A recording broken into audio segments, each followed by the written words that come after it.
আসসালামু আলাইকুম ওয়া রাহমাতুল্লাহি ওয়া বারাকাতুহু। আলহামদুলিল্লাহ,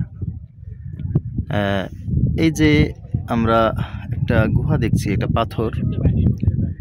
এই পাথরের উপরে দেখুন কিছু কবুতর আছে।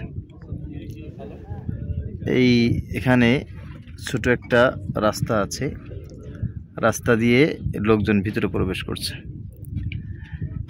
এই পাথরের নিচেই অবস্থান করেছিলেন মুহাম্মদ রাসূলুল্লাহ সাল্লাল্লাহু আলাইহি ওয়াসাল্লাম এবং তার সাথী আবু বকর রাদিয়াল্লাহু তাআলা আনহু।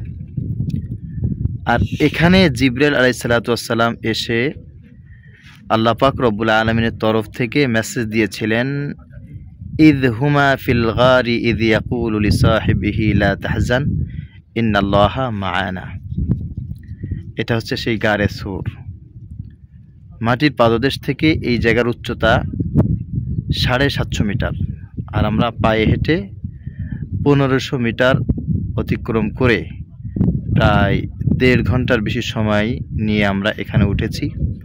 হাজী সাহেবগঞ্জ যারা আছেন দর্শনার্থী অনেক ক্লান্ত, তবে কলিজা শীতল হয়ে গেছে যখন সেই জায়গাটিতে আমরা বসতে পেরেছি, যেই জায়গাটিতে বসেছিলেন মুহাম্মদুর রাসূলুল্লাহ সাল্লাল্লাহু আলাইহি ওয়াসাল্লাম, যেই জায়গায় বসেছিলেন হযরত আবু বকর এবং জিবরাইল আলাইহিস সালাতু ওয়াস সালাম। সবচেয়ে বড় অবাক করার বিষয় হচ্ছে এই পাথরের উপরে কিছু কবুতর আমরা দেখতে পাচ্ছি। এই কবুতরগুলো ঠিক সেই দিনও ছিল। এখানে মাকড়সায় জাল বুনেছিল।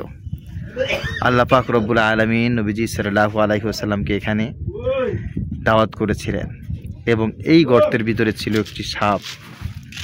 আবু বকর রাদিয়াল্লাহু তাআলা আনহুকে দংশন করেছিল।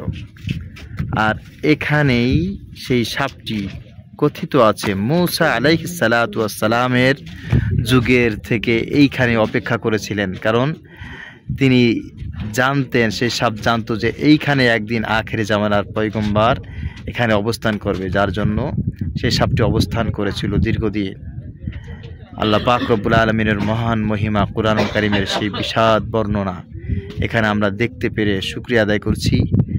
আর আল্লাহ পাক রব্বুল আলামিনের কাছে তৌফিক কামনা করছি, যেই নূরানি দিলের খোরাক এখানে রয়েছে, আল্লাহ তাআলা যেন সেই দিলের খোরাক আমাদের সবাইকে দান করেন। হাযা মা ইলমি ওয়াল ইলমু ইনদাল্লাহ আলাইহি তাওয়াক্কালতু ওয়া ইলাইহি উনীব। আসসালামু আলাইকুম ওয়া রাহমাতুল্লাহ।